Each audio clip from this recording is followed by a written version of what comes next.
om 6:00. Ons het nou die tema wat sê, maak julle lampe vol olie, terwyl ons wag vir die bruidegom.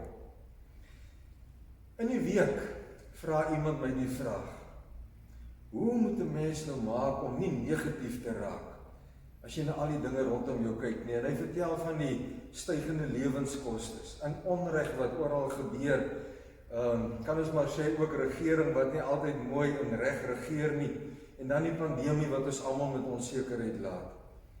Ek dink ons almal kan dalk saam stem met die saak en dalk nog redes byvoeg. Dinge wat maak dat 'n mens negatief raak. Ek dink as jy al mekaar siek is en veg met simptome, dan is dit ook 'n uitdaging om positief te bly. Ek antwoord om min of meer die volgende. Ek sê as jy nou net teen hierdie dinge vaskyk van hierdie lewe, dan is daar 'n groot kans dat jy die helfte van jou lewe miskyk. En my vra sy vraag, hoe om dit te verstaan? Wel, ons is mos eintlik gees, siel en liggaam. En van alles wat die Here hier op die aarde gemaak het, is die mens die enigste wese wat tegelyk in hierdie sigbare werklikheid lewe, maar ook in 'n onsigbare werklikheid. Ons is ook in die geestelike ryk. Daar's nogal 'n versie in Filippense, en dalk moet ek dit vinnig lees, wat sê ons is burgers van God se koninkryk, van die hemelse koninkryk. Filippense 3 vers 20, maar ons is burgers van die hemel, van waarof ons ook die Here Jesus Christus as verlosser verwag. Deur die krag waarmee hy alles aan homself onderwerp, sal hy ons nederige liggame verander om so sy verheerlikte liggaam te wees. Ok, dis nou net 'n vers wat sê, ons is net tydelik burgers van Suid-Afrika.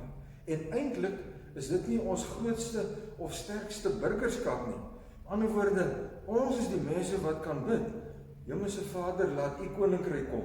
En daarmee saam kan ons bid dat die Here vir ons elke dag ons dagse brood gee, dat hy ons vergewe van die sondes van gister, maar dat hy ons ook verlos van die ou bose.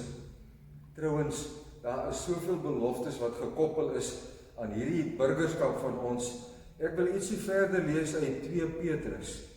So 2 Sondae gelede het ons gesê, het ons stilgestaan by 2 Petrus 1, by daardie deel wat sê, ons het dieselfde kosbare geloof as Petrus en die ander disippels. Nou wil ek lees in 2 Petrus 1, vers 3 tot 4. Sy goddelike krag het ons alles geskenk, wat ons nodig het om te lewe en hom te dien. Dit kom deurdat ons hom ken, wat ons geroep het deur sy heerlikheid en mag. Deur dit te doen, het hy ons die kosbaarste en allergrootste gawes geskenk wat hy beloof het. Daardeur kan julle die verderf ontvlug, wat deur begeerlikheid in die wêreld werksaam is, en deel kry aan die goddelike natuur. Is 'n ryk 2 verse met baie gedagtes hierin, maar ek wil nou so ietsie maar net deel. Ek glo julle het gehoor, dit sê, dit skenk ons alles wat ons nodig het om hier te lewe en om God te dien. So die Bybel sê, dit is wat die Here vir ons gee. Miskien moet ek net ietsie sê oor hierdie 2 Petrus brief. Aan die een kant kan mens sê, dit is 'n brief vir mense in 'n vervolging. So dit wat hier staan kan ons help, wanneer ons ook vervolging belewe. Of ons kan sê, dit is Petrus se laaste testament.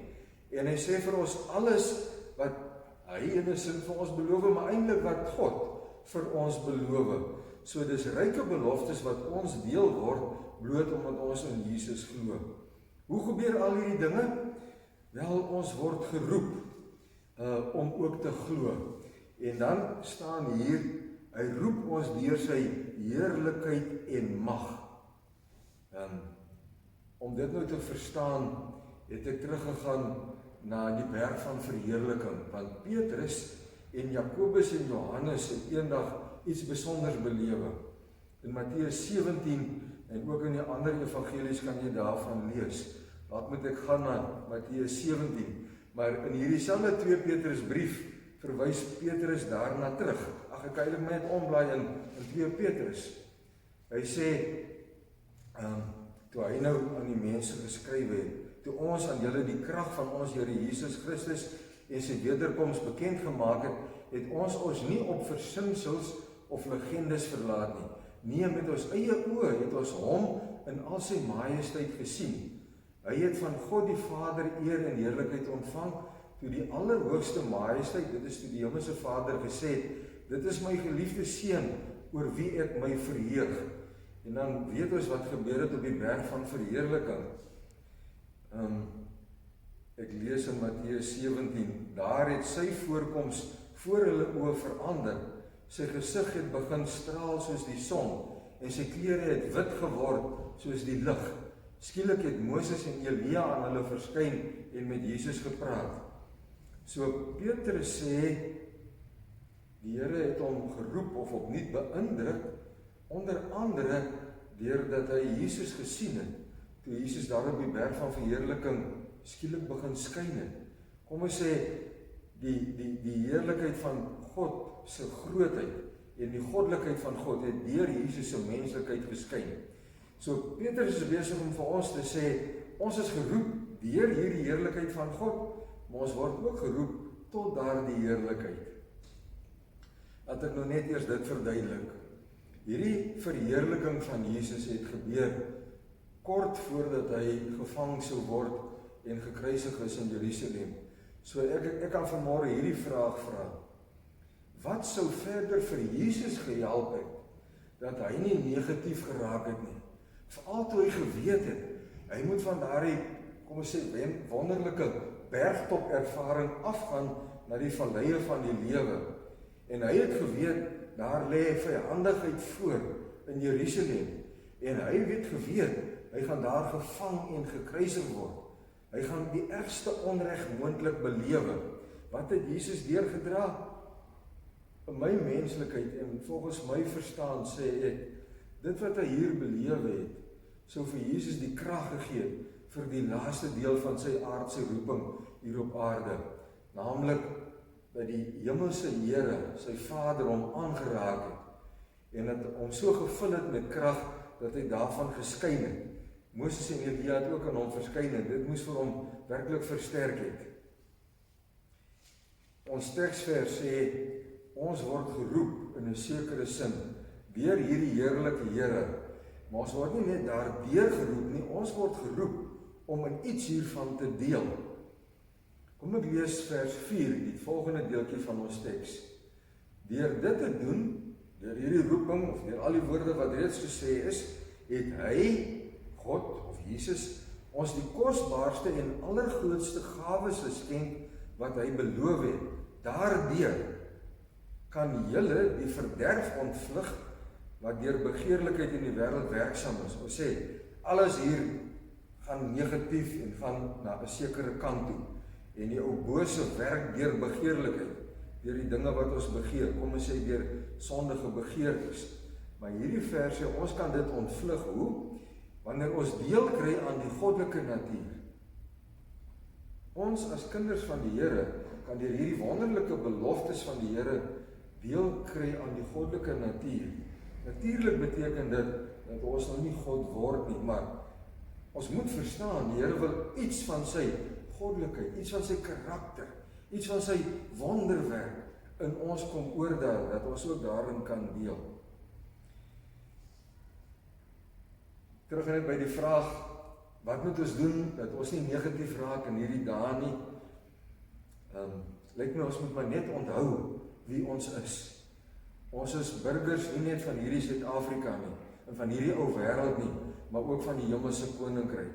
En kom ons bid verder, dat die Here vir ons sal help om te verstaan, wat beteken dit, dat hy vir ons hierdie wonderlike beloftes gee. Die een deel van hierdie beloftes sê, het ons alles geskenk, wat ons nodig het vir hierdie lewe, en om vir God te dien. En dan sien ons, hierdie beloftes kan ons help, dat ons op 'n manier deel kry aan die Here se goddelike natuur, en dat ons dan kan uitstyg by die trekpleister van die negatiewe dinge, en die ou sondes, en die aanslag van hierdie wêreld. Dalk moet ons, soos Romeine 12 sê, toelaat dat die Here ons gedagtes en ons gemoed vernuwe. En een manier om dit te doen is dat ons gaan nadink oor wat die Bybel vir ons sê. Dat ons gaan nadink dat ons kinders van hierdie hemelse koninkryk is en dat daar ryke beloftes is. Beloftes wat ons kan help om hier te lewe en om God te dien. Here, daar is soveel dinge in hierdie ou lewe wat ons kan negatief maak. En veral in hierdie jaar, na die vorige jaar van die pandemie. Here, ons is geneig om vas te kyk teen die negatiewe dinge. Dinge van hierdie ou wêreld. En dan is daar nou nog die geestelike aanslag in ons lewe ook. Wat ons baie keer laat skuldig voel. Wat ons baie keer onmagtig laat voel. Ons dink nie eers aan die trekpleister van hulle wat verslaaf is nie. Here, hoe moet hulle positief bly? Dankie dat U vandag vir ons hierdie boodskap het, dat ons burgers is van die hemelse koninkryk. Dankie dat U vir ons beloftes het in hierdie testament van Petrus, wat sê ons het alles wat ons nodig het om hier te kan lewe en om U te dien. Here, wil U veral vir ons help om te verstaan wat dit beteken dat U ons roep deur U heerlikheid en deur U krag. Dat U ons roep deur dit, maar dat U ons ook roep tot dit. Dat U iets van daardie wonderwerk van U natuur, U goddelike natuur, in ons en deur ons wil na vore laat kom. Here, met al die ou duister in hierdie lewe, vra ons, gee dat ons lewenslig en die lig van ons geloof nie sal verdof en doodgaan nie. Help dat dit sal bly brand met die olie van U Gees. Ons vra dit in Jesus se naam. Amen.